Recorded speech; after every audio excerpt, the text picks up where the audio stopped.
In this video, we're going to introduce the inverse cosine function.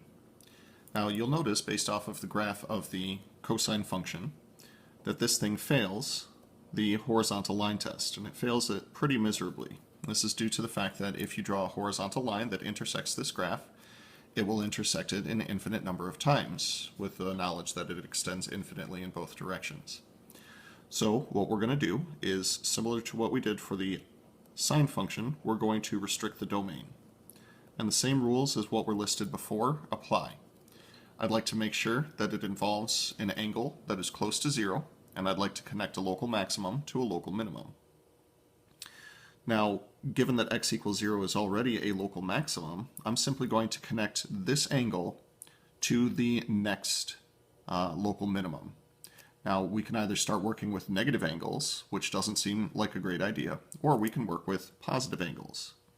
Positive angles seems like a much more admirable idea. So when we restrict the domain for the cosine function, we'll need to be able to identify these two x values. Those two x values are x equals 0 and x equals pi. So for our domain restriction, we are going to say that x must be an angle that is between 0 and pi. Now, the way that this graph looks would be the following. We're simply connecting a local maximum to a local minimum. You'll notice that in this form, this is a one-to-one function. Now, because we're talking about angles that are between 0 and pi, and ratios that are between -1 and 1, it's very commonplace on the unit circle for us to label the first two quadrants as being the valid angles for the cosine function.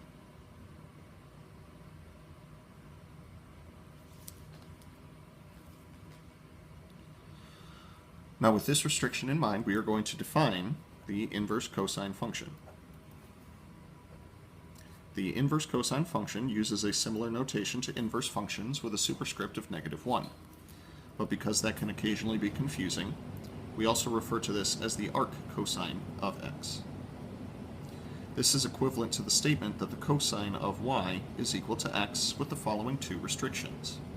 Y is referring to the angle, and we just said that the angle will have to be between 0 and pi. The corresponding ratio is going to have to be between -1 and +1. The arc cosine is asking you to identify the angle that has a cosine listed as whatever the input is. So, for a couple of examples,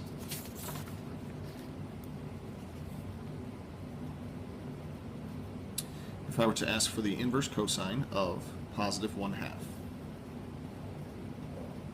using only the portion of the unit circle that is relevant to us, because the ratio is positive, we're looking for an angle in quadrant 1, where the x-coordinate associated with this angle is +1/2. If you can identify this angle, then you can identify the inverse cosine of 1/2. That angle happens to be pi/3. This is due to the fact that the cosine of pi/3 is equal to 1/2, and pi/3 falls into the appropriate angular restriction, which is the angles that are between 0 and pi.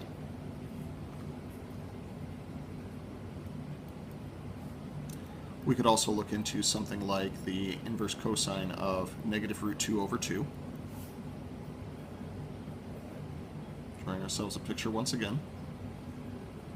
Now, because the ratio is negative, we're going to be looking in the quadrant where the cosine is negative. So over here in quadrant 2, there will be an angle whose x-coordinate is -√2/2. If you can identify this angle, then you can identify the inverse cosine of -√2/2. That angle happens to be 3π/4. Once again, this is because the cosine of 3π/4 is equal to -√2/2, and 3π/4 happens to fall within the appropriate angle restriction, which is between 0 and pi. Some other common inverse cosines that we will see from time to time. The inverse cosine of 1 is going to be the angle whose cosine is equal to 1. That's going to be 0 radians.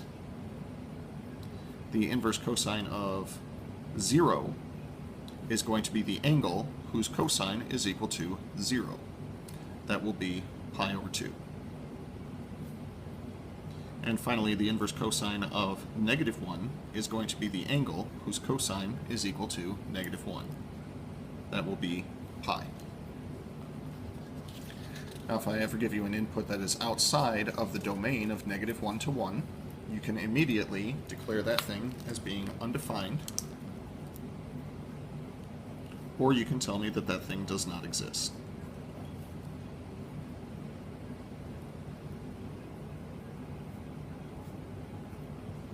And again, this occurs because the only valid inputs to this function are numbers that are between -1 and +1.